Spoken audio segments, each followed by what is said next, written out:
Okay, so welcome to the Identity Gap Masterclass. In this masterclass, we're going to talk about a lot of things. The positioning shift that turns expertise into premium clients. There's going to be multiple positioning shifts, actually. But did you know that 74% of adults go to bed later than they planned at least once a week for absolutely no reason?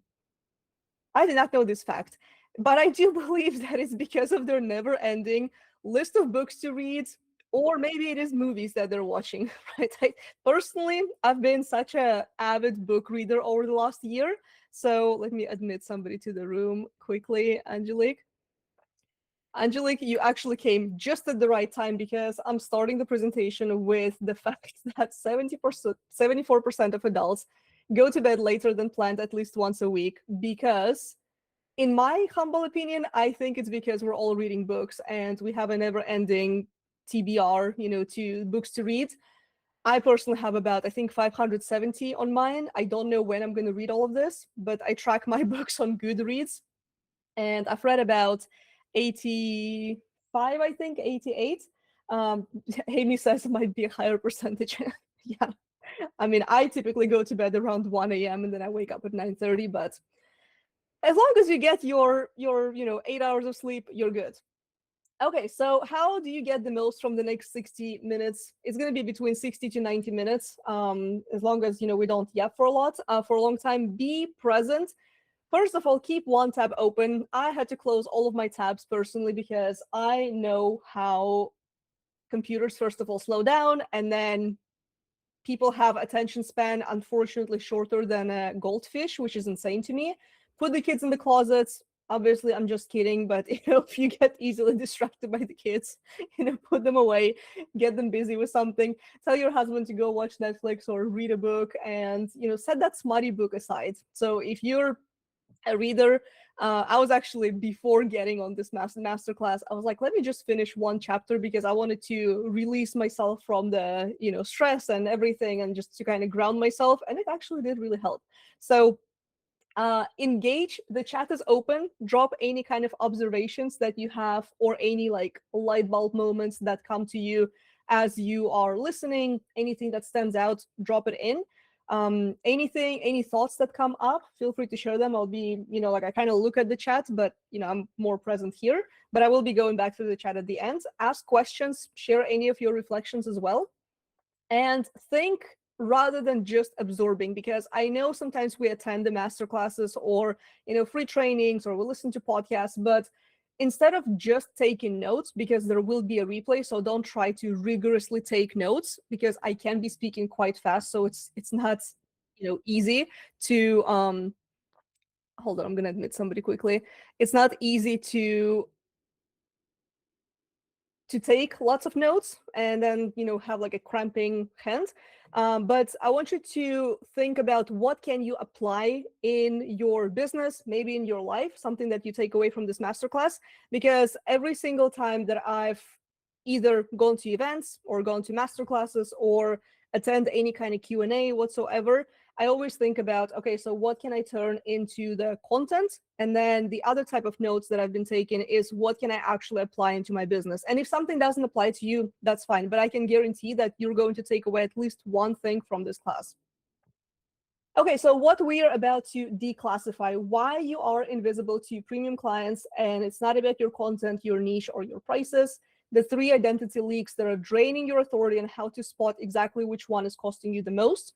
The shift that makes high ticket feel inevitable and the most natural next step for your clients or your potential clients, and why your brand is frozen in a past version of you, and the one move that closes that identity gap for good. Now, I'm not going to spend too much time on this, but for those of you who don't know who the heck I am, so you can see the girl on the left. This was actually taken in high school when I first started the business, when I got into network marketing at the age of 18, thanks to my parents. Got certified as a business coach at 21. The picture of me on the right is the latest brand photo shoot that I did in Vietnam last year. Coached hundreds of clients. I'm quite a content marketing geek and just a geek in general when it comes to marketing strategies, quite techy as well. So it's actually surprising how technology was not working for me during the beginning of this presentation. The fancy term of international speaker, I've spoken on stages in the States in like 500 people, audiences 550, I think was the highest. Last year, I launched a podcast called The CEO Declassified. So some of you can search it on Apple after and listen in. And I went from essentially getting paid $37 for coaching to signing $72,000 annual contracts. There will be a screenshot attached later for any haters who think that's not the truth. And a couple of personal things. I'm recently a dark romance reader. I got into reading fantasy last year, and then quickly progressed into reading dark romance. Angelique actually knows I've recently read the first ARC book, which is basically when the author sends you the copy and you get the copy in exchange for leaving a valuable review. So that was quite interesting. That was the first recently, because I was like, I don't think I'm going to get it. You know, usually you have to be like a book talk girl or whatnot. I do prefer matcha over coffee. I do love makeup, as you can clearly tell by especially the photo on the right. It's like a full face of makeup. And I love traveling. So these are like a few personal things. And a couple like life in the photos. As you can see, it's just like a little mix for those of you who don't know who I am. I think one of my favorite moments of the business is going to be like this one, where I met Ian Somerhalder. If you know the Vampire Diaries, this was like, I think, the highlight of my entire marketing career. Speaking is good, getting these awards, drinking matcha, meeting Stephen Bartlett was cool. I was like fangirling at the event. You know, the beach, whatever. This is actually me. I think it was like a summer camp that we did at school. So somebody gave me like a camera to record and take picture. I think it was like a video recording. So I was like, I guess like born with a camera. But yeah, meeting Ian Somerhalder, I would say, would have to be the highlight. So if any of you watch the Vampire Diaries, like that's my like absolute favorite show of all time. Okay, so one of my beliefs is the strategy that got you here will not take you there. So I've been in the industry since, like, well, I look young, but I've been in the industry for 13 years at this point. I always say a decade, but I'm like, because the first 2 years don't feel like I've actually been there. The first 2 years felt like college, when I was learning marketing, when I was learning all these digital marketing terms. But one thing for sure is the strategy that takes you from the beginner to, you know, like the first few years, you were probably just building your personal brand. Maybe you were figuring out what kind of content to post. Maybe you were figuring out, okay, what the hell do I actually sell? And now for me personally, I've burnt my business down multiple times in the last year. And I say this without shame because, you know, if you're into any kind of human design, my human design is 1-3. So I like to, as I say, F around and find out. So I've experimented with multiple different things, but for sure, the strategies essentially stay the same, but you're always going to adjust and evolve and use different tactics and experiment, because marketing in general is a big experiment and you have to treat it as such. Okay, so what worked in 2016 has definitely evolved, because you will hear so many people say, oh, webinars don't work, masterclasses don't work, or YouTube doesn't work, or this strategy is not the same. Look, everything has evolved, especially technology, especially AI. You have evolved as a brand. So let me know in the chat, how many years have you been in business, like in what you're doing right now? I just want to see, because for me, I started in network marketing, but I've started learning digital marketing at the end of 2014. So it's been like just a little over 12 years, or under 12 years, 11 something years, if I do my math right. Your brand positioning and messaging you used, 2 years ago is probably outdated. 12 years on and off before escaping back to corporate, then back in business, 2022 for now, 2019 from the beginning. Amazing. So a couple of years. So you've seen a lot in network marketing since 2013. Okay, so we've got some veterans, we've got some dinosaurs over here. Now it's okay to outgrow your brand. It's okay to feel misaligned and to want the change. I felt this way myself several years ago, and that's why you're probably here as well. Or because I sent you a private message and I thought you would like the webinar.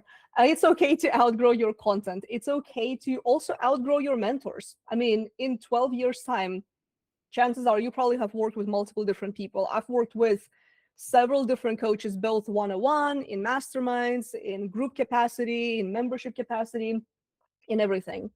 Okay, but don't think that, like, I think I made a typo here. Don't think that marketing strategies are dead, because you can probably look at your email inbox and you're going to see, Snapchat is dead. Apparently, Snapchat is still a thing. Like, I've seen some people say that they've been using it for marketing and it's blowing up. Not my thing, but it still works. I used to use Snapchat for business, actually, I think in 2016, something like that, which was a really, really wild time in marketing. Let me check the chat. Started dabbling with lots of business ideas since 2010. With astrology the past 5 years. I'm considering myself an expert, though. That's okay.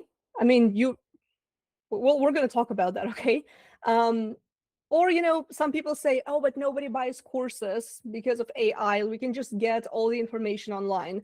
Well, a lot of the time, you're actually not going to get valid information. A lot of the time, you're not going to get up-to-date information. And sometimes AI is just flat out lying. You have to verify your facts that you're getting through AI. So, for example, Kathleen, who's an astrologer here, you're probably going to give way different feedback to your clients than ChatGPT.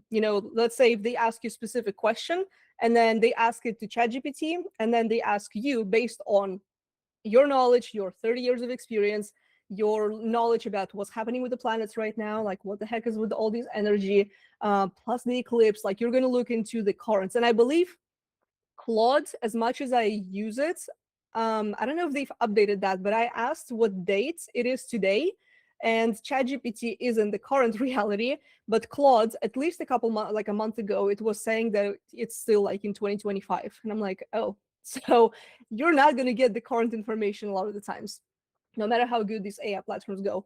Not to mention, sometimes they go down, like they did today. There was a major outage in Claude today, apparently.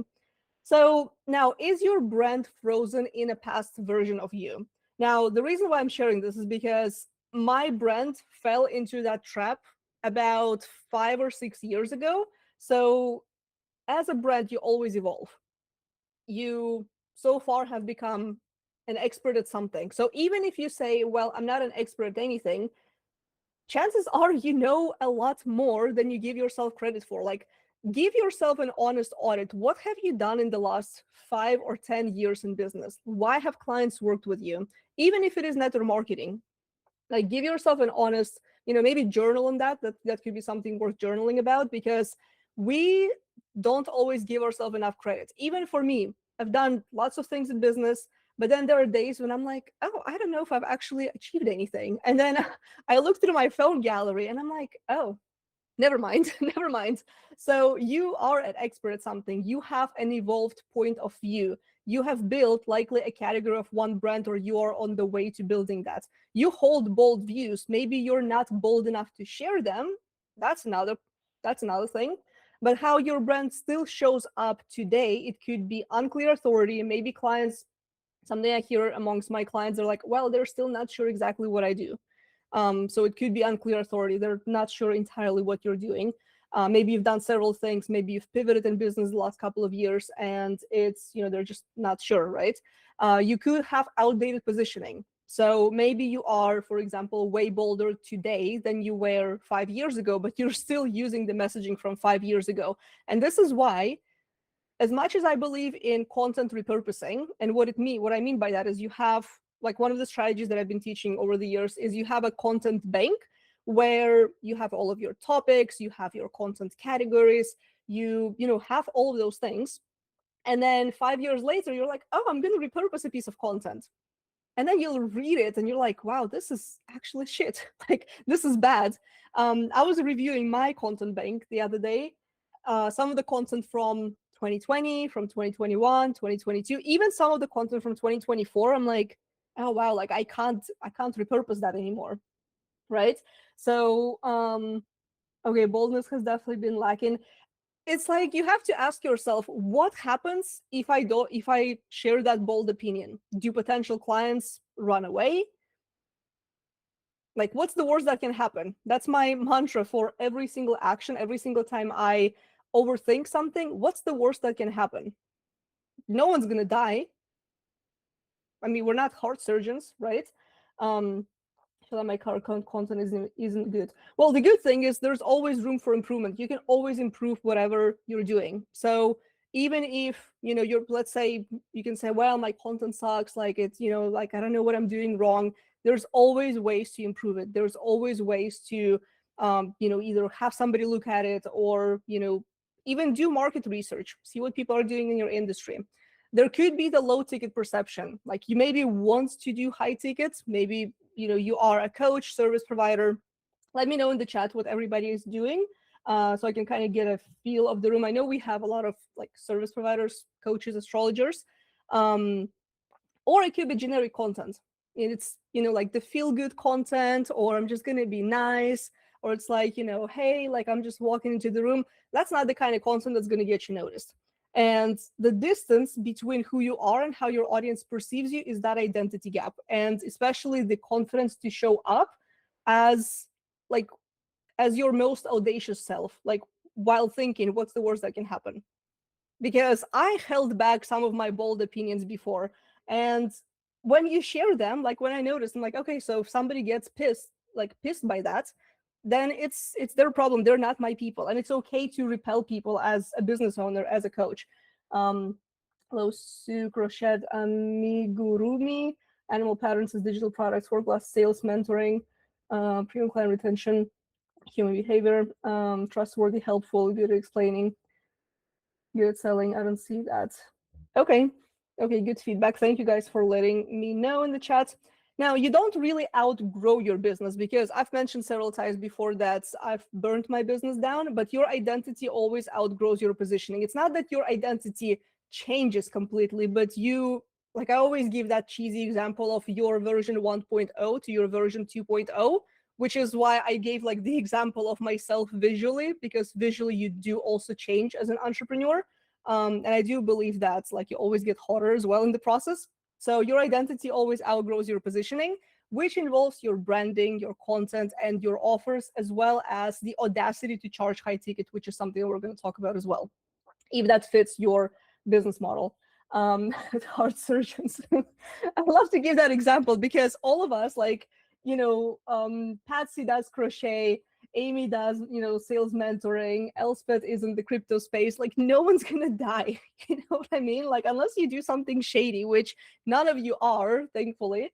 But yeah, like, a heart surgeon is the one who has to be really worried about things. Now, that's why a lot of entrepreneurs stay safe, charging low ticket without ever stepping into premium pricing. And I want you to audit your last 10 social media posts and 10 conversations, if that's what you do in your business. And some of the questions that I want you to ask: what offer are you promoting? Is it low ticket? Is it high ticket? And if you do have a customer relationship manager, like a CRM, maybe it's a Notion or any other tool, what look there, because like you do want to like keep some sort of track of your leads and who you're talking to. Like personally, I use Notion. I don't use Notion for everything, but I do use it for my content calendar and for CRM, just because it's easy. And somebody asked me the other day, like, oh, do you pay for it? No, it's free. Like I'm still in a free account 5 years later. Are you holding yourself back from talking about your premium offers? And it could be like one-on-one coaching, consulting, like in any sort of capacity, both high and low tickets. Have you subconsciously been given lower prices than what you actually want? Because this happens a lot when you have a conversation and it's going good, and then somebody on the other end says like, oh yeah, like I've been following you for a while, I would love to work with you in one-on-one capacity.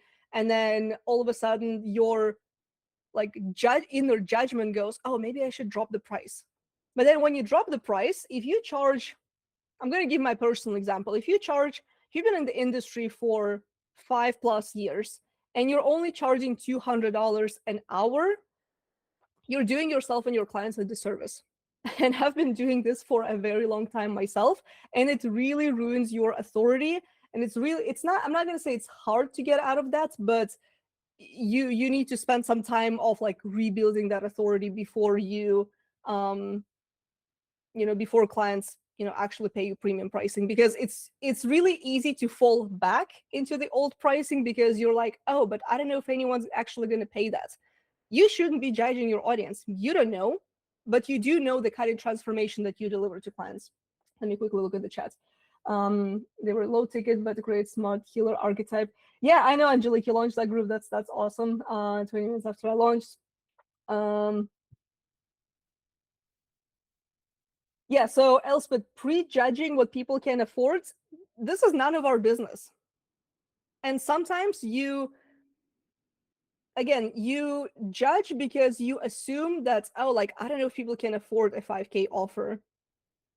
Let me tell you, I've been on many different sales calls. I've had literally random people out of nowhere, like, come find me and then book a call and then not even flinch at the pricing. And sometimes, like when I used to do websites for clients, I used to charge between, I think, well, I started building websites as a freelancer for $500 in 2016. And then I gradually raised that price until I think the highest client I took on was like 2,500. That was like a WordPress website build out. And every sales conversation, I would raise the price a little bit, like $200 extra or $500. And usually the clients wouldn't even flinch, especially as your expertise grows. And again, I didn't have to prejudge them. Like, I just said the price that I charge, and it's their job to figure it out, essentially. But yeah, you should not be prejudging people because you never know. You never know. And, especially when I've been in business, when I first got into coaching, let me tell you like a quick story. So we're already like 26 minutes in, but quick story. You always make, what's the word I'm looking for? You always figure it out when you want something bad enough. So when I was invited to a coaching program to be certified as a coach, it was not a free opportunity. It was a $5,000 investment that I had to make I was 21, and I did not have the money. So I just had to figure it out. I had to, sell some things, had to sell some courses or like whatever I was doing at the time. I had to like borrow money. Like I don't encourage clients to do that kind of stuff, but I had to do it when I was 21. Thankfully, my family supported me like in the very beginning. And then I, paid it all off like after I started getting the clients, but you figure it out. So, and if I could figure it out at 21, people can definitely figure out. But don't seem to be able to help it as a lot of my clients. I know. Okay, Elspeth, feel free to drop any questions and we can address that at the end of the Q&A. Okay, so so you might be asking, who am I to charge $500 an hour for my time? And it's really crazy. I'm going to show you a couple of screenshots. I think it's in the next couple of slides. I've seen lots of conversations on Threads around pricing, and I think one of the highest pricing, some girl said she's charging like $400,000 a year, I think, for her coaching, and I think it was that price, and she's gone viral, and a lot of people judged her, of course, like, who are you to charge this? And I'm like, good for her for being able to charge that much, and I'm pretty sure she's finding the clients, or the clients are finding herself for that specific expertise for whatever transformation she's delivering. So technically $500 an hour is not expensive, like especially in comparison to like something like that. I believe John C. Maxwell, his coaching was like 240,000, but that was like a couple of years ago. I saw a post earlier today. So let's shift that. Let me tell you one thing. I don't know if we have men in the chat. I actually think that we're mostly women right now, but I don't think it's gonna offend anybody. So this statistic that I saw, men tend to apply for jobs when they meet only 60% of the qualification, whereas women apply if they meet 100. And that's crazy to me. So I don't know if any of you have ever applied to jobs. I personally have never had the job, but every single time I would see like social media management jobs, or I would see things on LinkedIn, and then I would look at the qualifications and I'm like, I'm technically qualified, but I still miss like 40% of things. I'm like, who am I to apply, right? But the men do have the audacity. So as women in business, it's the same thing. Whoever charges the highest has the most audacity. And I've seen women charge, $500K for their coaching. I've seen women charge, $100K. And somebody the other day on Threads, like going back to that conversation, somebody said they're charging 250 pounds an hour. And some people said, oh, that's very low. Whereas other people said there was somebody who's like, oh, that's very high. And I'm like, compared to what? Right? Because in the business coaching, 250 pounds an hour is, I would say it's relatively low, because you're essentially making people to helping people make more money. My upcoming offer is 72,000 per month. So hearing that, I've seen some coaches online, 1 million a year mentorship. Yep, 35K an hour. I'll show you some examples here. I believe it's actually on the next slides. So how do you feel about your pricing? So given what you're charging right now, how does your body react when you say your prices to potential clients? So remember the last sales call that you've had when you were selling high ticket, especially? Can you say your prices confidently without wanting to puke?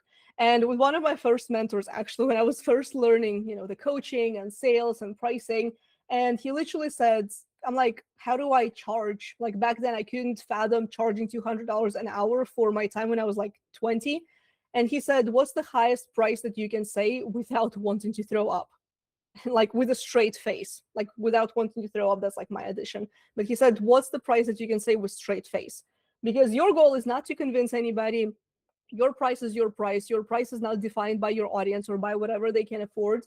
It's your pricing that you set, right? Cartier, for example, a jewelry brands, they don't ask their audience, what can you guys afford? They set their prices based on, the value, based on the brand perception, based on, even the years that they've been in business as a jewelry brand. And then they raise the prices every year. Because I went to the boutique a couple of times, like twice, 2 years ago, and then a year ago. And every time I would come in, they would say, oh, by the way, next month we're raising the price. So if you want to buy it, like we would recommend for you to buy this piece right now. And I'm like, dang, every single year. And they're not asking for permission. They're just saying we're raising the prices by 5%. That's it. Okay. Is there a feeling of I can't charge this because people haven't paid the current price? And I've seen this being said multiple times. Just because they haven't paid, let's say $200 an hour, doesn't mean that they're not going to pay 500. Because again, it's the perceived value that people get when they pay for something, when they invest into something, shall I say. I think my products are priced well. I just need a breakthrough. Yes, for sure, Patsy. And I know your offer is a little bit different than the coaching, of course. Like if you're not going to sell, like, well, you could sell something premium as well. There's always a market for that. There was like something I saw the other day, like even in the e-commerce space, let's say pretty sure there's something on Etsy like that. Oh man, I really wish I could use this example, but this video is going to be on YouTube. I don't think it's gonna work well. But every single e-commerce product like offer, or a e-commerce shop can have a premium offer, right? So Patsy, for you, all of your products, like I don't know what your price range is, but you could have something premium. Like you could have a premium crochet. So let's say if it is, like I'm going to use a stupid example. Let's say it's an adult shop. Okay, so let's just put it that way. And they sell, adult toys or whatever, or adult toys. Like my English is not Englishing. I've seen a shop that sells a premium product for a 5-figure price point. So that's what I mean by having an e-commerce store and then selling a premium product that not everybody is going to buy, not everybody is going to afford. But it's the same thing as buying a Michael Kors bag versus buying a Birkin, right? Like an Hermes or like a Birkin bag or a Kelly bag, right? They, are priced at what, 5-figure price points versus a Michael Kors bag is like a $300 bag, 400, 500. So yeah, so again, something you guys can journal on about. And it's not about charging your worth, because if you were to charge your worth, you probably would charge $500,000 a year or $1 million a year, because like that kind of advice is BS. Like I've heard this in the industry so many times, like, oh, just charge your worth. I'm like, I can't calculate that, and neither can you. It's not about charging outrageous prices either, just because, but you will be surprised how many people you have in your audience who will actually afford your services, like without you prejudging. So high ticket requires you and your clients to show up with high AF standards, because people always treat their high ticket investments differently. And I know there's this cheesy meme that has been going around for ages when it's like the comparison between a $500 client and a $5,000 client. The $500 client is going to ask you all these questions like, can I split the payments? Can I do this? And not to shame that kind of buyer, because there's different, offers for different pricing. But the people who pay high ticket, they generally ask less questions. They generally expect less, surprisingly, because they come in for a specific thing. When it's a $500 product, and I can say the same thing, like when I bought my very first course in digital marketing, it was blogging course. It was $300, and I literally spent all the money I've made the previous month. I think like I made a couple of commissions in my network marketing company, and I was like, okay, I'm gonna, get in this course. And I read the entire sales page. I was like, I'll make sure that I'm getting all the deliverables and all the everything. And then a year later, when I invested $6,000 into a one-on-one coach, we just had one call, and then he said, this is what we're doing. And I'm like, okay. And then it was like a 6-month contract, right? I didn't really care about the deliverables. I was just caring about what we're going to work on, what's included, like the base, and then, like, can I message you on a Friday, right? That kind of thing. Okay, so and then this is like the slide with some of the, it's actually the screenshots from threads. I didn't include any names to, protect the privacy, but if you go into threads, you can actually find a lot of these. So some people charge $1K for 1 hour. Some people charge $30K for 6 months. I didn't find the post with the $400K offer, whatever that girl has gone viral for. $12K for 6 months. And this is like a range. Like not all of them are business coaches from what I've seen. $100K for 6 months.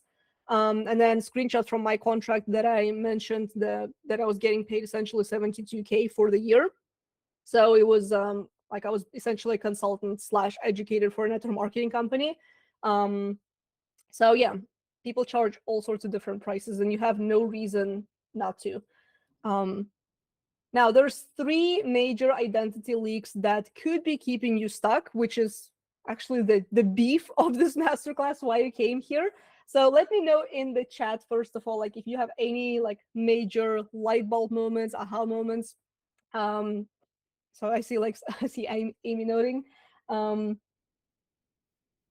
Let me quickly see the chat. Yeah, trying to get the biggest bang for the buck with 500, often focusing on affordability and results. Yeah, and usually when it's let me go back here.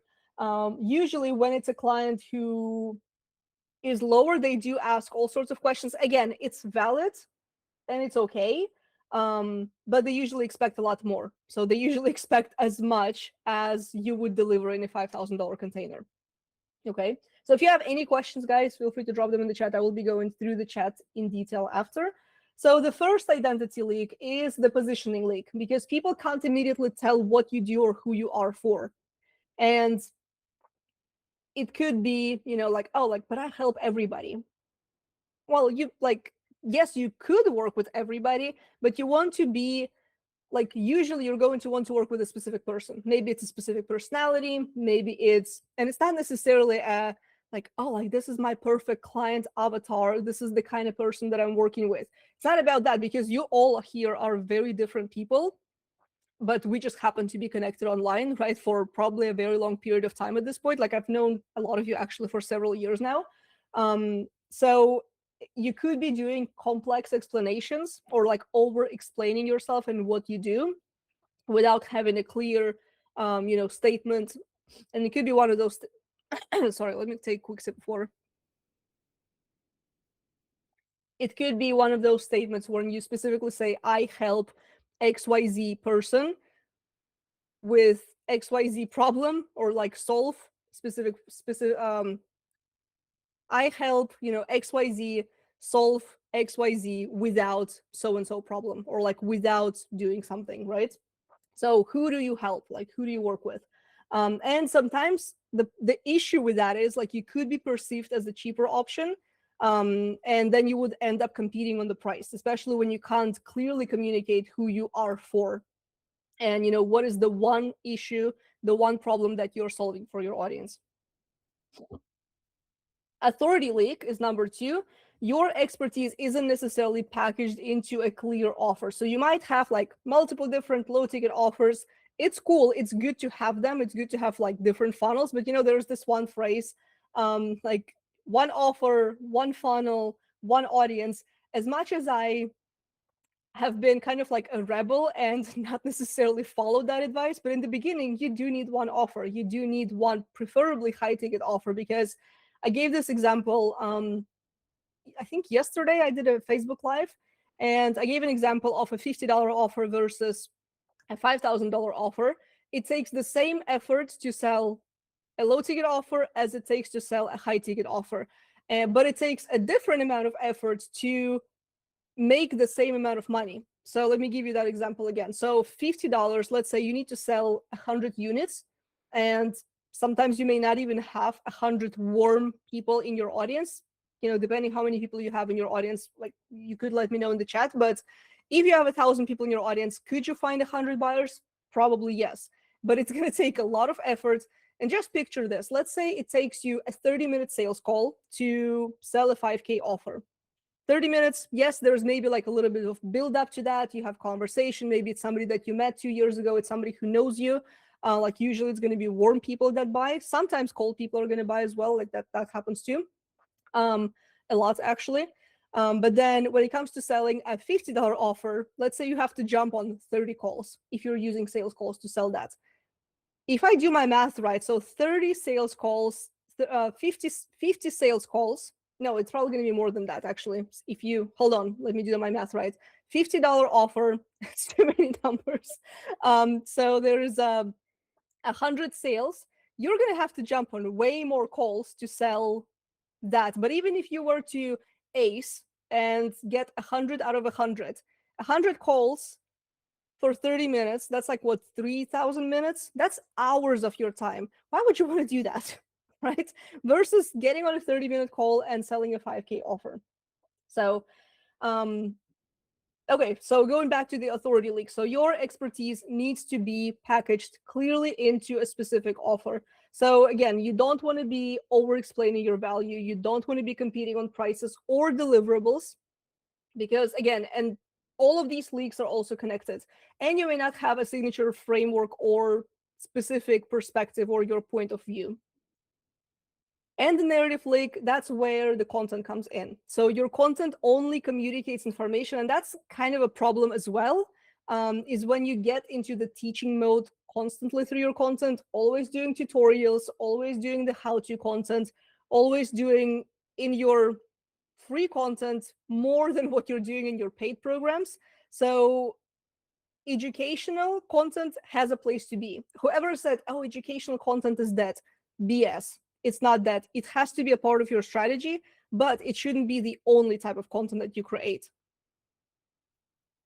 Okay, so, or it could be AI sounding tone of voice. So there are multiple different ways to use AI. I know there's some people who say, they have a hard time writing the content. They, are way better at doing the video. By all means, use AI, but please proofread it.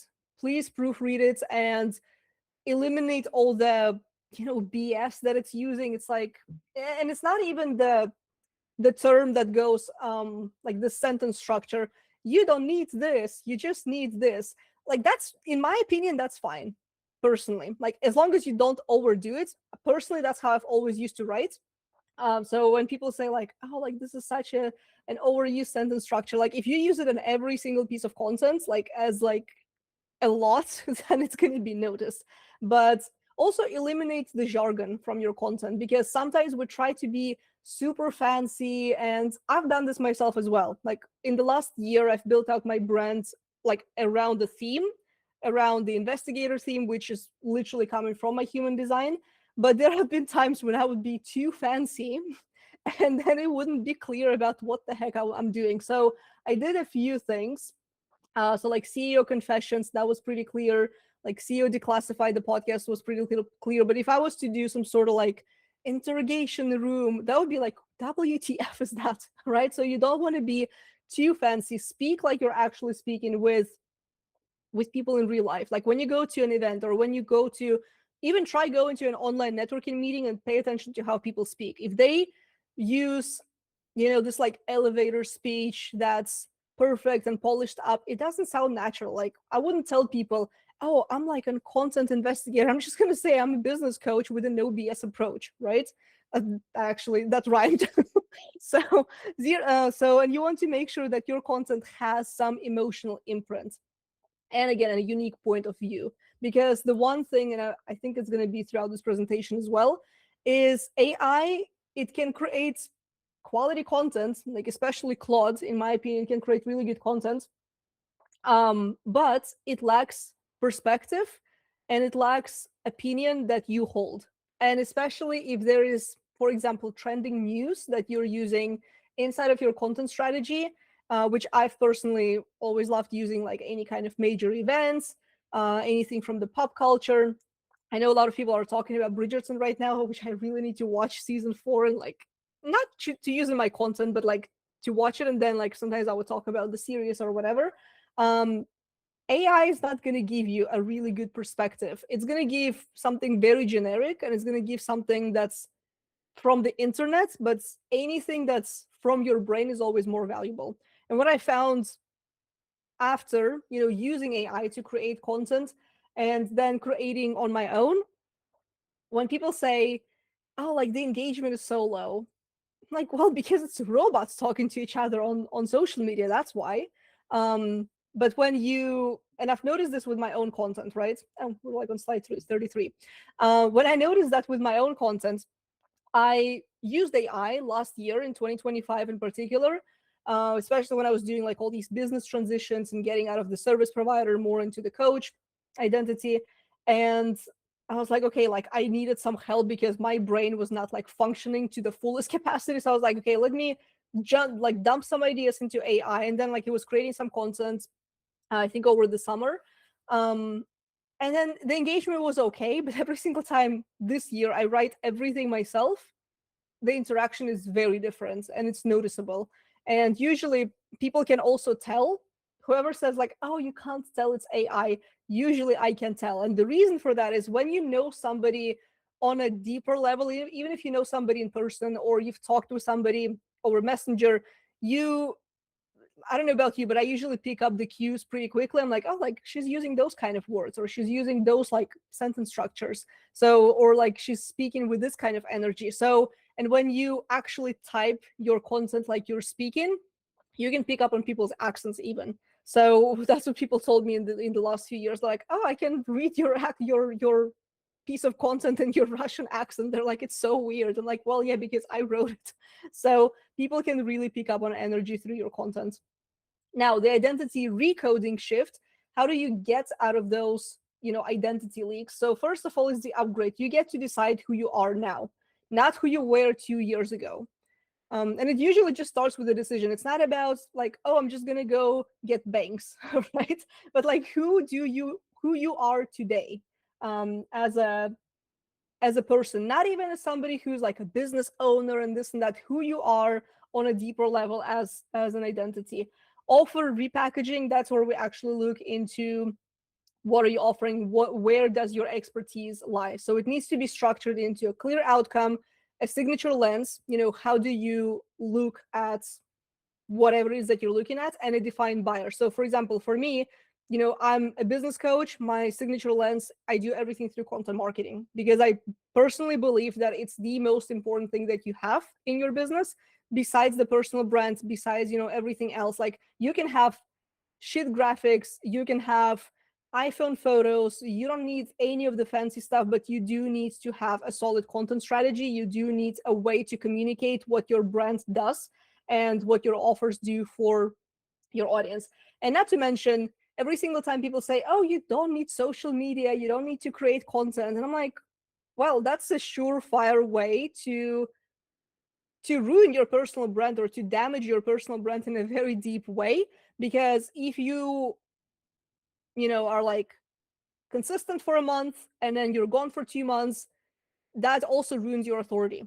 So if you're not showing up with content, I always say, what are you even doing? Because technically, as a business owner, let's say everything aside from your life, like I know you have kids, you have other responsibilities, maybe you have jobs if you're listening, like on the replay or whatever the case may be. Like we all have a life, but in your business, technically, what are you doing? You're having conversations. You're maybe creating, sales pages, websites. I know Kathleen recently has gone through a whole rebrand, and I know every time we would talk, she's like, I'm working on the sales page. I'm almost done with this. The website is, almost ready. Then I'm launching it. So, but other than that, it's you having conversations, building relationships with people, being social on social media. I feel like a lot of people forgot about that. A lot of people say, oh, like, how do I attract an audience? How do I do this? Go to Facebook groups. They still work. There are still Facebook groups that are active where your potential customers are hanging out. Engage on other people's profiles, because every single time somebody says, oh, like the engagement is low, and I'm like, are you engaging? Oh, no, not really. There you go. I think there's somebody trying to join. Hold on one second. Hold on, let me admit the person. Okay, so you need to have a clear offer. I think that's Maylene who jumped in. All right, and the third thing is the narrative control. So your content must communicate certainty, standards, and perspective. I feel like we've said the word perspective so many times right now, but it truly is one of the most important things. Because the reason why people are going to work with you is not because of your offer, is not because of, the prices. It truly becomes irrelevant when people actually like you, know you, and trust you, and when you have influence over them as well. Because you've probably heard this, the know, like, and trust factor. Like, it's been drilled into people in the coaching industry and in the network marketing industry for years. And I'm like, well, I can, and I've always said this, I can know, like, and trust my grandma, it doesn't mean I'm going to buy from her. So you need to have influence over people, and all of these things are also going to build up your influence. But certainty needs to be there for sure when it comes to your pricing, when it comes to your expertise. That's why for anybody who thinks that they're not an expert, journal out what you've done in the last 10 years, in the last 5 years, however long you've been in business. And chances are, like, there's a lot of things that you have achieved. Now, the surface level advice that's failing coaches: just raise your prices. Just charge 100K for the year. So high ticket doesn't work if your perception stays low ticket. And especially when you have the desire to raise your prices, but you're like, I can't justify that. Or you're like, I can't. For me personally, I do believe in strategic pricing upgrades rather than just saying, like, on a random Tuesday, oh, I'm going to charge 100K today, like, for an hour, right? And some people do this in the coaching industry, but if they have like 1,000% belief in what they do, and they have that conviction, and they have, I always say, the confidence of a white man. No shade to white men, but you know what I mean, right? So they have the confidence of the guy who is only 30% qualified for the job application that they're applying for. So yeah, in the content, language is so essential. Confidence of white milk. That's funny, Amy. Premium clients always buy into certainty rather than just the deliverables. Because when you, again, imagine yourself on a sales call. And for me personally, I don't have a 100K offer. So, and I feel like that's perfectly fine. That's where I am right now. But if I were to get on a sales call with somebody and they would ask me like, oh, what's the price of your offer? I would probably choke if I were to give them a 100K offer, even though I was paid like 72K or whatever for being a consultant for another marketing company. So it's fine to feel this way. And again, like what my mentor said, what is the price that you can confidently give without your face, changing any kind of, like, without changing any sort of emotions? And that was a really powerful piece of advice, because usually, like, picture a sales call when somebody asks you what the price is. And I've recently had a conversation with a potential one-on-one client. When he said the price, I just gave him the price, and you just shut up. And then the rest of the talking does the potential client. But yeah, just raise the prices just because, like of the vibes. That's not a strategy. Just post more content. Have you heard these experts that say, oh, like, you need to post 3 times a day? Now, again, like I said, what are the activities that you do every single day in your business? If you do have the space to post 3 times a day, 2 times a day, do that. I mean, when I'm on Facebook, there have been days during the promotion of this masterclass where I would post, twice a day. I think the highest I did was 3 times a day. But it would be like a mix of content. It would be a live stream, it would be a long form post, it would be just like a straight up promotional graphic, or like a quote card. But when people say just post more value content, when you're just becoming a teacher, that's not how you're positioned. That's not going to position you for high ticket sales. Over educating usually is going to attract a lot of buyers who are DIY. They're like, oh, just teach me your ways and I'll do it myself, kind of thing, instead of the decision makers. And it's okay to do tutorials. Like, I've done a lot of tutorials over the years, especially on my YouTube channel, how to do things on Canva, how to do this on that. Like, when it comes to, it's a whole another conversation. When it comes to ranking a YouTube video, yeah, you can do that. Like, tutorials are always going to bring you the most amount of traffic. But over educating in general on social media, like doing all the step-by-step content, here's how you do this, here's how you do that.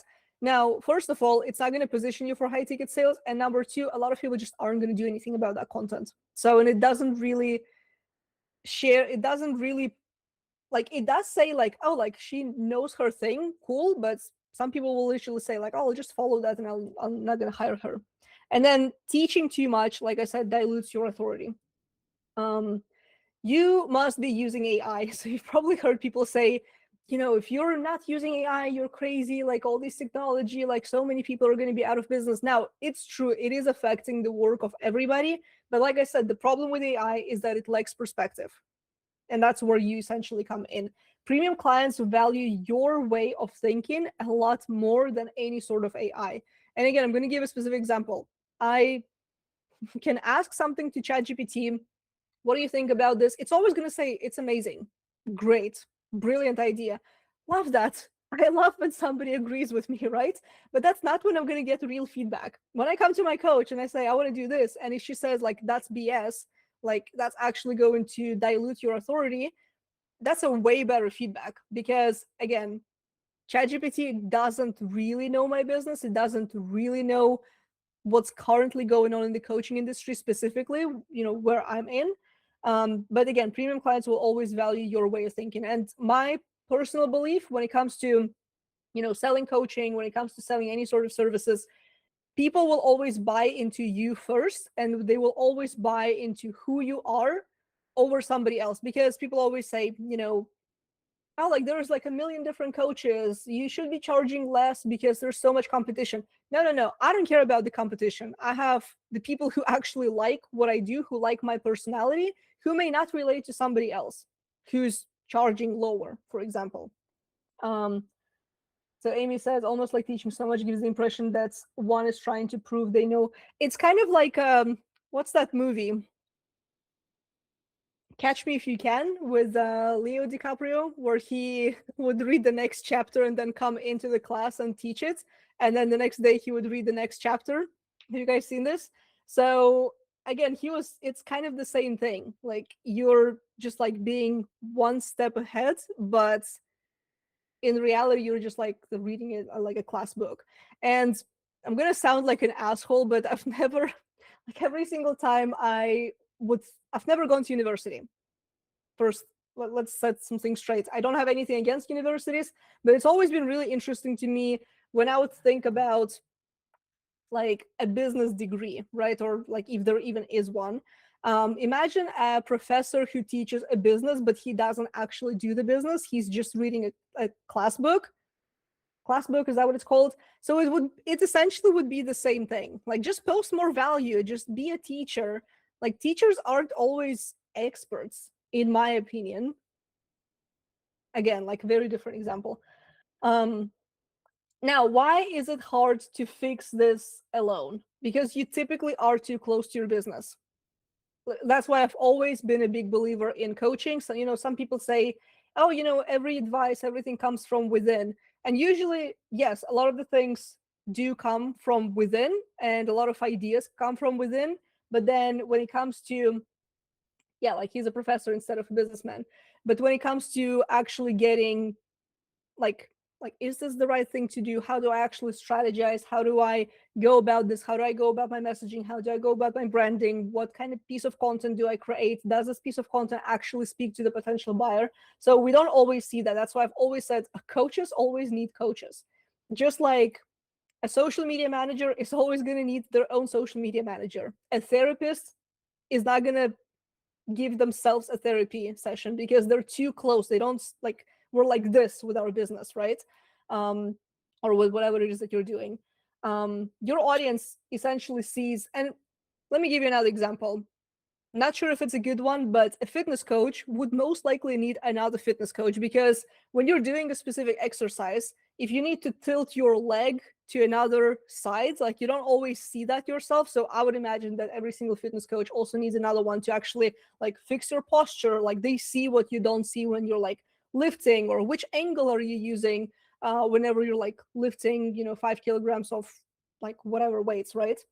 So it's really hard to see the blind spots on your own. And your audience always sees a version of you that you don't realize you're broadcasting. For example, affordable versus premium. And again, I'm too close to my business. There have been times when I would look at my Instagram and like, I think it sucks. Like, I don't like the content. I don't like the graphics. At some point I would like them when I created them. And then I would get a message from, I think it happened last year. Somebody messaged me on Instagram. They're like, oh, I thought you actually charged higher. And I'm like, dang, thank you for the feedback. So again, we're too close to our own business. Like, we don't always see what other people see and how they perceive us as well. And that's why most entrepreneurs raise prices blindly without raising the value perception of their offers.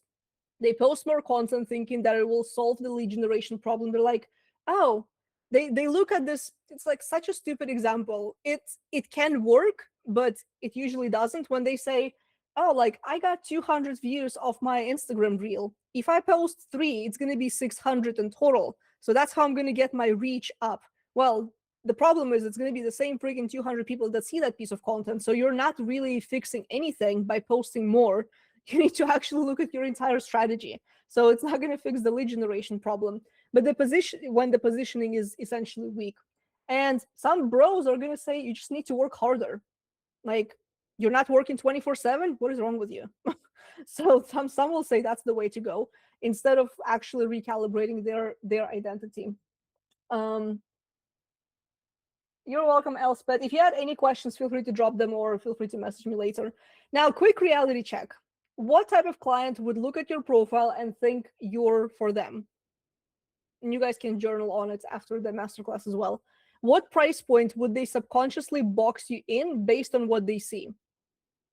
And it doesn't have to be perfect. Like, you don't have to like say to yourself, oh, like, they probably think I'm charging 1,500. But like, even go through the previous audits that I told you to go through, analyze your latest 10 posts, and that's also going to give you a clearer picture. What role do you appear to play? Do you show up as a done-for-you freelancer? Do you show up as a leader or advisor, coach, strategist? How do people view you? And number 4, what's the one problem that your brand communicates that you solve? Feel free to take a screenshot of that, but you will be getting the replay, so don't feel too pressured. So the replay hopefully is going to go up tomorrow. Now, and if nothing changes, I always say, if nothing changes, nothing changes. So if your positioning stays frozen, your income is going to hit the ceiling of that old identity. That's why sometimes people are so stuck on the same income level, because they haven't, hold on, let me add somebody in. I think that's Yael. Oops. And then premium clients scroll past you and hire someone else.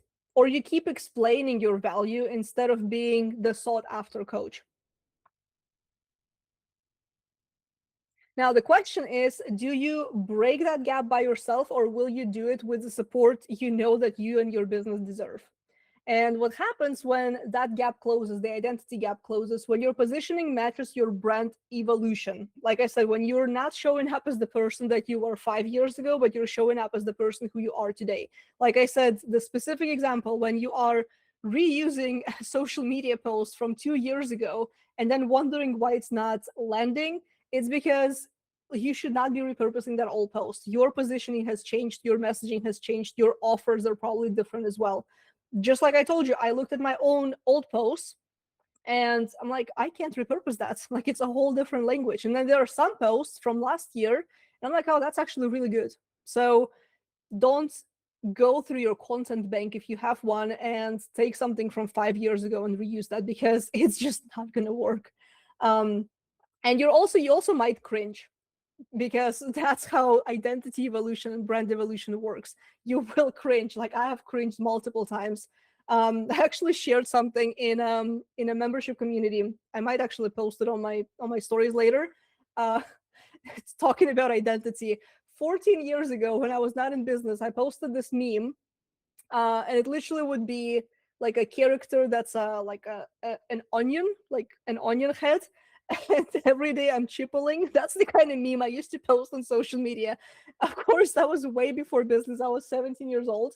But just to put in perspective, then like I was posting business content, then I was posting like network marketing content. That is actually the reason why when people ask me, they're like, oh, like do you still run a blog?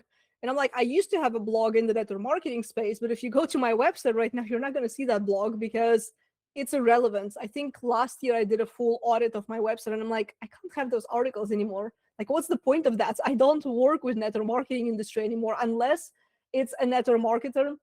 Good to see you, Yael. Oh, you're saying hi to Amy. So you can't be using the old content because it's very much irrelevant at that point. So then when your positioning matches that brand evolution that I've been talking about, DM conversations feel cleaner and clearer, pricing feels grounded and not forced, premium clients easily identify themselves in your community, and you don't have to be judging anybody like, oh, like I'm not sure if they're going to afford that. That's not your job to do. That's up to them. Your job is to hold yourself to the highest standards, charge the prices that you feel confident charging right now, be okay with raising the prices as well. And that's when you also stop convincing people to work with you and become selective. And that's a really good place to be in business, when you can be selective, because here's what I will say with that. When you charge low, and that's also like a little inspiration for you to charge higher, is you're going to attract a lot of, I hate the term low-level clients because that's not how I would name them, but you will attract a lot of pain in the butt clients, because the lower somebody pays, especially for your 101 time, then eventually you're going to be like, man, I wish I did take that client on. Because I've always said that your piece is a lot more valuable than $100 client an hour. Like, how do you value your piece? How much do you value your piece? Now, I've taken clients before when I'm like, man, I feel like I need to take a shower. You know what I mean? Like this is like draining. But I was told the same would happen if you give too many freebies, you attract the people. Yeah, that's another thing. If you give too many free things away, it's okay to have a freebie, and it's okay to do free things. Like I haven't run a free masterclass in, I want to say 4 years, but it feels like it's been probably longer. And again, I don't feel like I'm devaluing my brand in any way, shape, or form.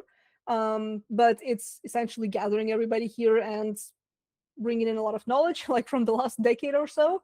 But yeah, if you do a lot of freebies, if you do a lot of like free giveaways, free this, free that, then people start to associate you as somebody who only does free stuff. So your business can have a range of, I'm going to do a free masterclass. Maybe it's just an experiment. Again, I love experimenting. I was mentioning Yael, who's into human design.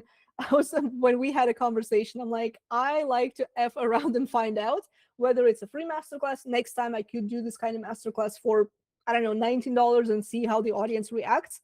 Again, you can have a range of prices, but the lower you charge, the worse the clients usually are.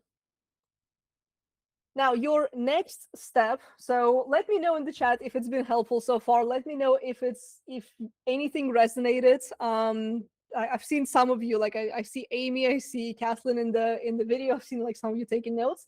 So let me know in the chat. Now, your next step, whoops, hold on, something happened. Okay, hold on. I don't know if you can still see my screen.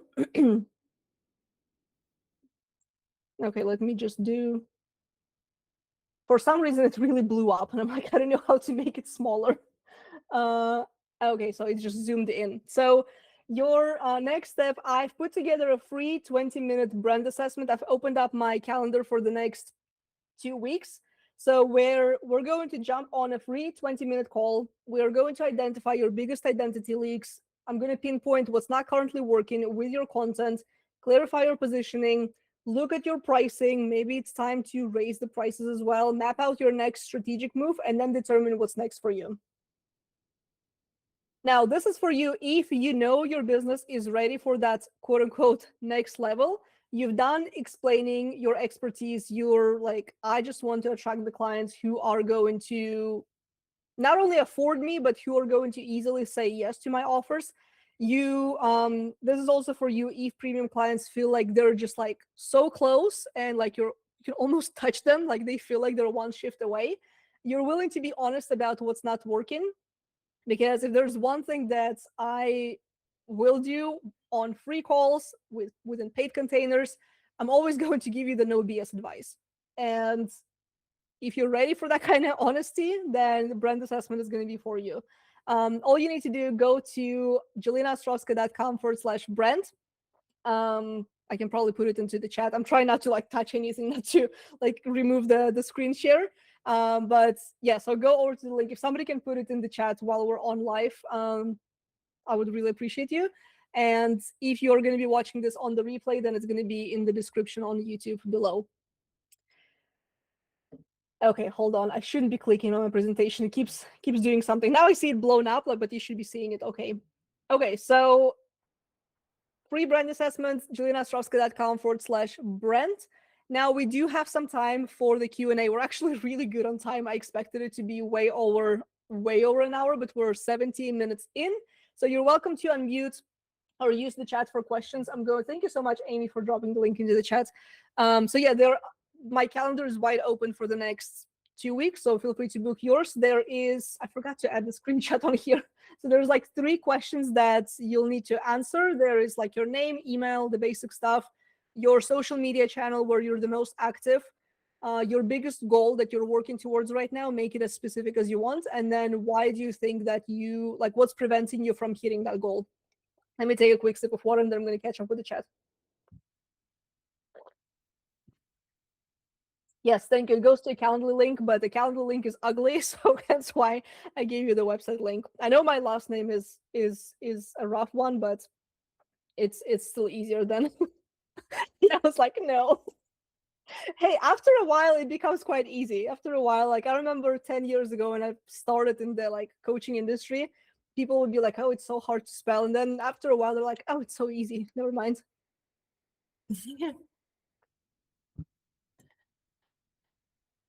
I was wondering, like, Yeah. what people were talking about, like that they do with the crocheting and everything. Can we like share each other's socials as well? Because I really want to like see those little crochets and Oh the yeah, patterns. guys, feel free to put it in the chat. Feel free to connect with one another. Okay, awesome. Yeah, because Patsy's designs are actually really cool. I've seen her socials. Yeah, because my girl, whenever we go to like the craft store, she always wants to get a crochet thing, and I'm like, I can't crochet. I'm gonna have to learn how to do that. And her dad bought her one. I'm not sure what it is. And it's just like, all right, I guess we're learning to crochet now.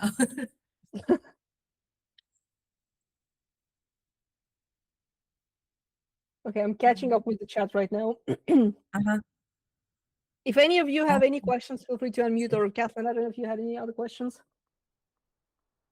Not just yet. I'll mute for now so someone else can jump in. Okay.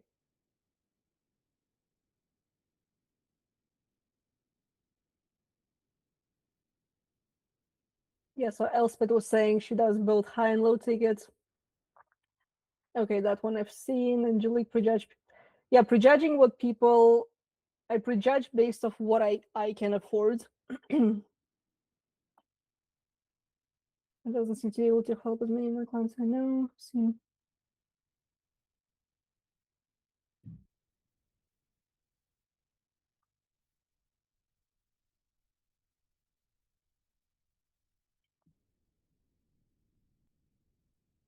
I really hope that Google Meet does save the chat. I'm not sure if it does. Oh, it doesn't? Well, I'm gonna take screenshots like a maniac. I do know that I have AI taking notes and everything, so there will be a transcript. I don't think I'll be able to post the transcript on YouTube, but there will be the replay on YouTube. So for anybody who jumped in late, don't worry about it. Yeah, feel free to drop your socials.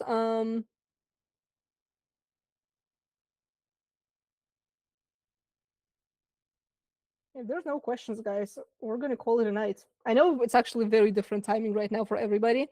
Okay, I'm gonna see. Hold on, I'm gonna pull up the chat here actually, because I'm taking screenshots on my iPad, so I'm gonna check the chat here. Be ready for beds and suddenly finish downloading. Yeah, that's how it usually goes. Like, I don't always have questions on calls.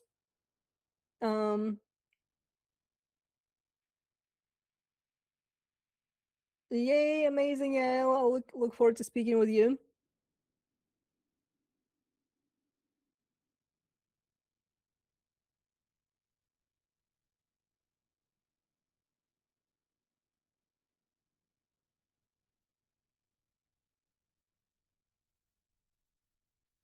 Yeah, something Yael said, you get free, not very valuable stuff for free. The good stuff you have to pay for.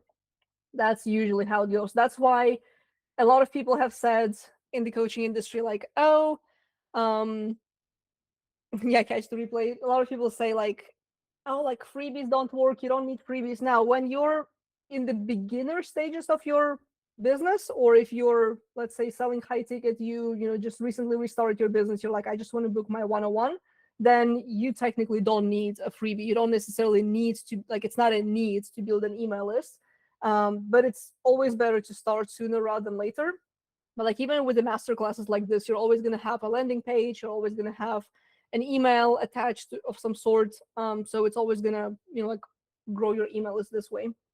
But yeah, having too many freebies, too many like free PDF, free guides, free this, like you already create a lot of content for free, but also don't be afraid to do something for free. Don't be afraid to, I mean, the only, like I've literally just done free things on this masterclass, free masterclass and free brand assessments.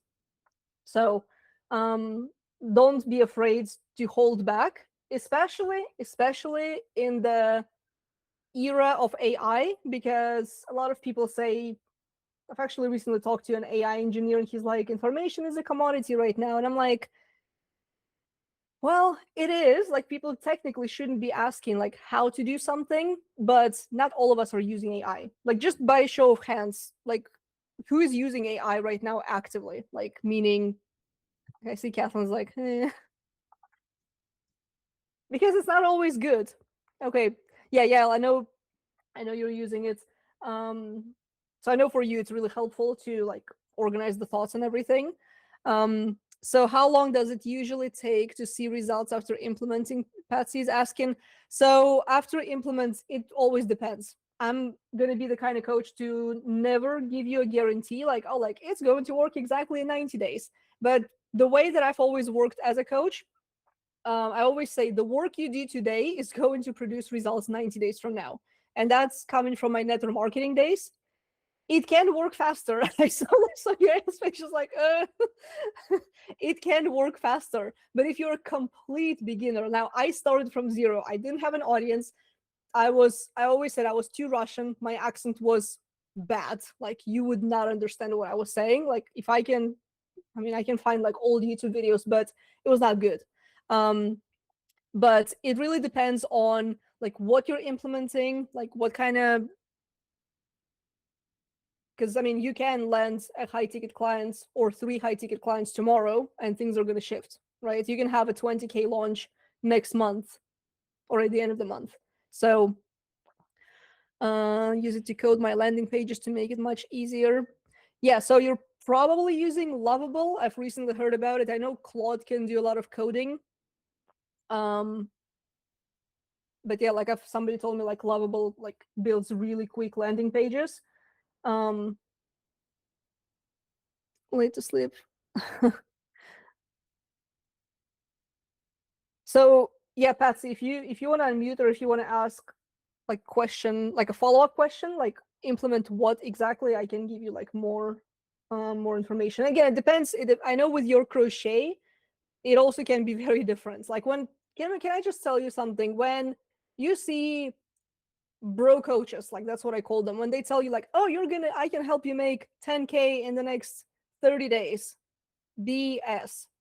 BS. Like, first of all, you can't be legally saying that and saying those kind of guarantees, because I've seen a very big coaching company get shut down by FTC, by the Federal Trades Commission. I think that's what it stands for. Literally shut down my multi-million-dollar business just because of the claims that they were making. And it's the same thing in network marketing as well. So let's send them on everybody. Everybody's promising that. And I'm like, oh, that sounds interesting, but I know you're just lying to me. Exactly. And it's always, a lot of promises, not a lot of, again, you can't promise that as a coach. Not to, first of all, to protect yourself, and then to set the expectations, because I mean, a lot of you I know have been in, Patsy, I know you're raising the hands. Do you want to unmute, or do you should be able to unmute? Yeah, can you hear me? Yeah. Okay.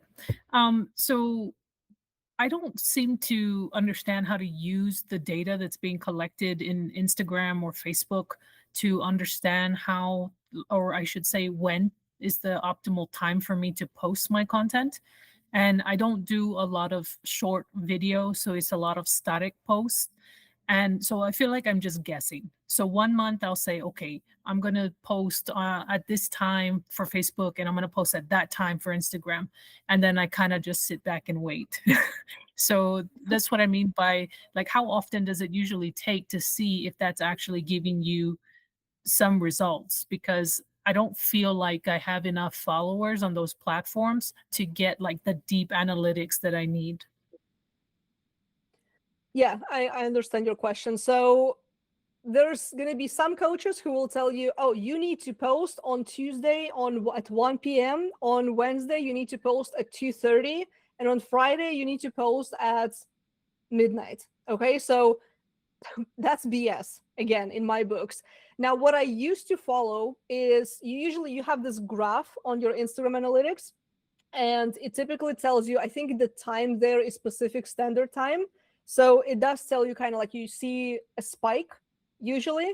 So for my account, usually the spike is 12 p.m., even though I post way earlier. So because 12 p.m. Pacific time, that's like 10 p.m. my time. I don't always post at that time, but that's where my audience is most active. Now, just because you post at 9 p.m. doesn't mean that the post is going to reach the most amount of people. My rule of thumb is always post when your audience is actually awake. For example, when I post, I'm going to use Facebook as an example. My majority of my audience is in the US. So, and I'm 7 hours ahead of East Coast, 10 hours ahead of Pacific Coast. So if I post at 10 a.m., East Coast is asleep, deep asleep. They're probably having their best, dreams at that point. It's 3 a.m. And then Pacific Coast, it's midnight. They're probably either getting to bed or they're reading their smut, right? So they're probably not going to be paying attention to Instagram. So for me, the optimal time when I reach majority of my audience would be between like 3 p.m. my time, meaning that's 8 a.m. Eastern time, but that's still too early for Pacific Coast. Now, other people will say it doesn't matter when you post, as long as you're posting. Now, for me, I've always recommended post whenever your audience is mostly awake. And then also you need to think, in my network marketing days, I remember I used to time my posts for when people are potentially on lunch breaks, when they're on the phone. But you also have to keep in mind, if you're posting a carousel on Instagram, if it's multiple slides, then at first Instagram will only show the first slide. Then a couple hours later, or like tomorrow, it's going to show the second slide. So maybe you've noticed that pattern. So having carousels does help, but I will say if you want more reach, Reels are definitely going to be way better for Instagram. Does that answer your question? Yeah, and I think I'm kind of in that same situation with you, where my target market is in the US, but then being in Kenya, we're ahead. So I sometimes get confused, like, okay, wait a minute, let me go to the like time convert thing and see what does that really do. But I feel like I don't have a lot of time to always be producing content. So I feel like it's a very slow process in trying to figure out what did I just do, and what did I just post, and what did it really do for me. and trying to learn how to use those Google Analytics that where you can see, like, did somebody come from a post? Did somebody come from a bio link? Whatever. That's also been a very tricky thing to figure out. So it's kind of like I got to learn all these different systems just to see if Instagram and Facebook are working for me. Yeah, well, because you have Google Analytics, you mean for your website, right?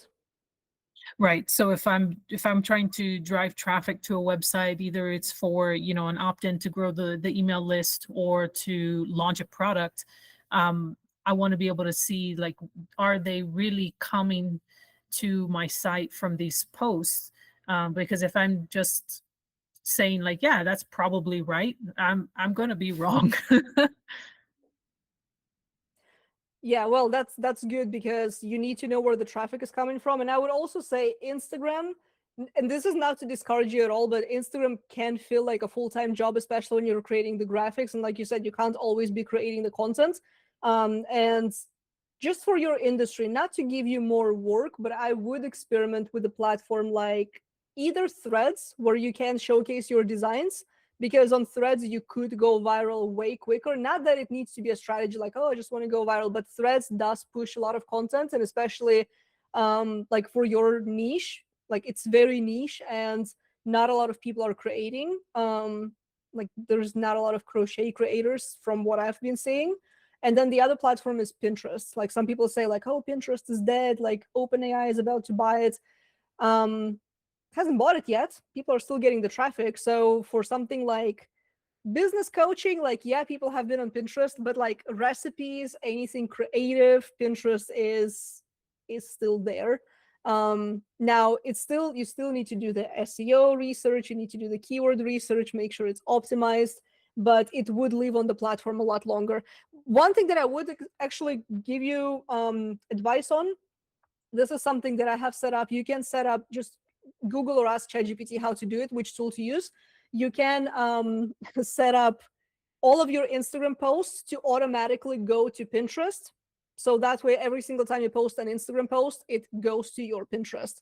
One of my pins has gone quote unquote viral last year, because I remember logging into my Pinterest account like 3 months ago, and it literally said like, oh, you have 100K like reach or whatever the number is. And I'm like, why so many? Because I don't even open it. The only time I open Pinterest is one to look up like outfit inspirations or look at recipes, or I was doing like a photo shoot research and just like putting together like a mood board for that, or putting mood boards for clients or whatever.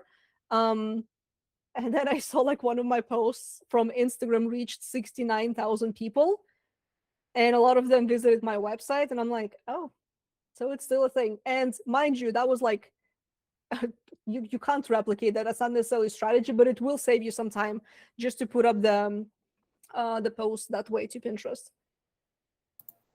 I'll look back into that. I had it connected, and then I don't know. I felt like it wasn't doing much for me, so I just cut it off. But I think I may go back and reconnect then. Thanks. I think there's this tool, if this then that. That's what it's called. I think it's ifttt.com. Pinterest, I think if you have if it's a business account, there's a real easy way to connect it in the settings. It's just native. You just go in there and it's like connect to Instagram, and then they also allow you to claim your domain for your website. Right. So they automatically, like, I guess, verify it in that way. So I think it should be very simple to just toggle something on and put in some credentials, and it should be back up. Right. So yeah, it doesn't seem like you need anything. I think I used to use if this then that years ago.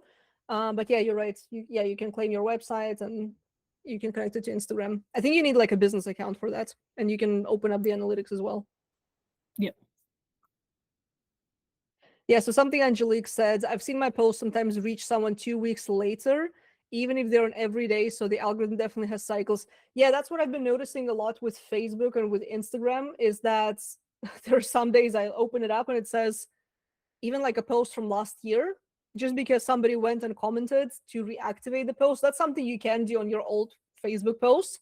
like drop a little emoji or something just to push it back up in the feed. And that way it will seem like you're posting every single day, but maybe it's a random Sunday and you just want to relax and not worry about posting content. On Instagram, yeah, like sometimes the posts do live a little bit longer. You can also, Patsy, if you're going to be doing reels, you can experiment with trial reels because they do reach non-followers. Some I've experimented with them personally, some successful, some not so much, but I do notice, I know the big challenge for any international, when our audience is in the US, it's like, stop reaching the people in my damn country. Like, I don't know if you feel this way, but I'm like, for me, I don't want anybody in Latvia to see my content. I really don't care. So for people there, but trial reels, I know not everybody has those analytics. For some reason, a friend of mine was like, I don't see those analytics. I do see the countries of where the people are being reached. So luckily, it's been United States and United Kingdom as the top 2 countries. So I would say experiment with trial reels for sure. And then Facebook, yeah, like if you have a creator profile, you do get analytics. I think they do tell you also like what's, I think Maylene said on Facebook between 11 a.m., 1 p.m. Pacific, Eastern is a good time. Yeah, so that way, like the whole United States is basically awake and some people are already at lunch breaks. And then we have Australians who see our content whenever because they're so freaking far away. See, and you gotta do content whenever you're more like in the content energy, because sometimes when you force it, it just doesn't come out good. Like what Maylene said, I have more energy in the AM. If you're a 5 a.m. club person, by all means go for it. I wake up at 9:30, 10 a.m. I get out of bed because I'm traumatized from school. I used to wake up at 6:30 because my school was 1 hour and a half away from my house. So no, like it's like PTSD. Like I don't like waking up early unless it's for a flight or for an event. But I don't even do calls before 12 p.m. The only time I would compromise that is if it's with somebody in Australia and somebody that I like. So I know, Kathleen, we've done calls like pretty early because you are 9 hours ahead. But yeah, do the content whenever you are like more in the mood. For me, sometimes inspiration hits me at midnight, sometimes inspiration hits me in the shower, and then I just like, need to make sure that I walk out and I still remember it. But yeah, like look into the time zones. And I posted midnight, the US is waking up, so schedule. Yeah, scheduling does hurt the engagement a little bit, but if that's what you have to do it. Because I know for Australia, you're like 20 hours away from the US. Oh yeah, we've got some people from South Africa. I know we have 2. Pinterest. Let's see if there's any questions. I'm checking the chat. Okay, the analytics for trial moved. I used them, but I haven't seen any change with them. I haven't posted a trial reel in a while. I've been mostly posting on Facebook for this masterclass. So I think I've posted maybe 2 Instagram posts. I've only been showing up on stories, but yeah, haven't looked into the analytics there. Yeah, Angelique, I'm the same way. I read until 2 a.m. The last couple of days I've been reading until 2 a.m. and then I wake up at 9:30. Inspirations are downloads hit me when I exercising. That's another thing. Yeah, every single time I exercise, because I have an elliptical at home, so I do like to usually do some work while I'm on it, or like I listen to music, or I listen to sometimes a podcast, sometimes an audiobook, because we don't always do work here. Oh, you mean you really haven't seen any change with or without scheduling? That's good. I mean, I think when you use like any outside scheduler, if you use like Buffer or Later, especially for Instagram does like to punish people. Like that platform never makes it easy on any of us. On Facebook, now you can schedule natively. On Instagram, I think Reels you can schedule natively. Not trial reels. I don't think you can schedule trial reels unless that changed. Yeah, so you cannot. And then LinkedIn, I'm scheduled on LinkedIn occasionally when I'm there. Like I think I posted for the first time that's last week. And I didn't notice any kind of change in the engagement. It's still the same. In my personal belief, you get to post content whenever your audience is awake. You know what I used to check? When on Facebook Messenger, I don't think it works anymore. I don't know if Facebook shows you how many people are active, but I would literally go into my Facebook Messenger, look at the amount of people who are active. It used to tell me this number. I don't think it does anymore. because in the mornings usually it's like 70 people, and I have less than 2,000 friends on Facebook. But then around 9 a.m. Eastern, 11 a.m. Eastern, when United States wake up, then the number goes to like 300, 400, sometimes 600. So I'm like, now I'm gonna post. But again, I don't think it shows that stuff anymore, unfortunately. They always take away all the good features. Anyway, let me check. Do my best content creation when I'm in groups of people. Maybe it's a projector thing that I struggle to read. It's not my first love for sure.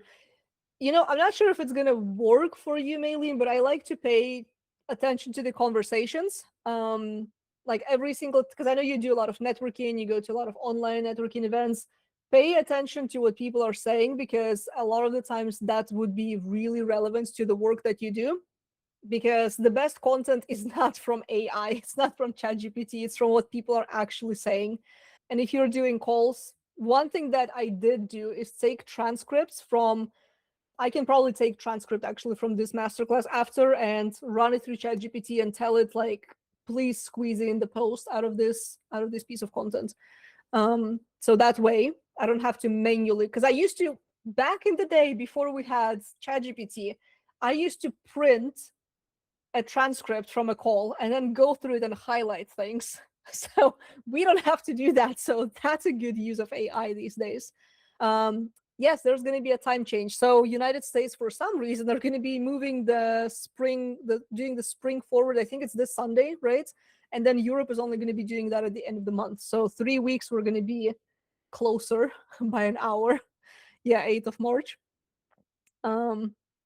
Yeah, and I think South Africa, do you guys not change the time? I don't think you do. Yeah, see, I think it's pointless doing it. I think we just need to do the spring forwards and just stay there. Stay there, because that way it gets dark at 10 p.m. in summer. Yeah, I think it's just a European American thing, and Australian as well. Oh, so yours is in April. Okay. Okay, any more questions, guys? We've been here for just a little over 90 minutes. I was actually blocking 2 hours because, again, these masterclasses sometimes tend to be yappy, but book your brand assessment if you haven't already. I'm looking forward to speaking to any of you who did. I will be sending out the replay tomorrow. So for those of you who didn't catch the beginning, that's fine. Doesn't make sense for me to have noon, not be when the sun is, yeah. I'm glad you loved the masterclass. Let me know if you have any more questions, but I will be seeing you hopefully on the brand assessment. Otherwise, I'll see you guys online.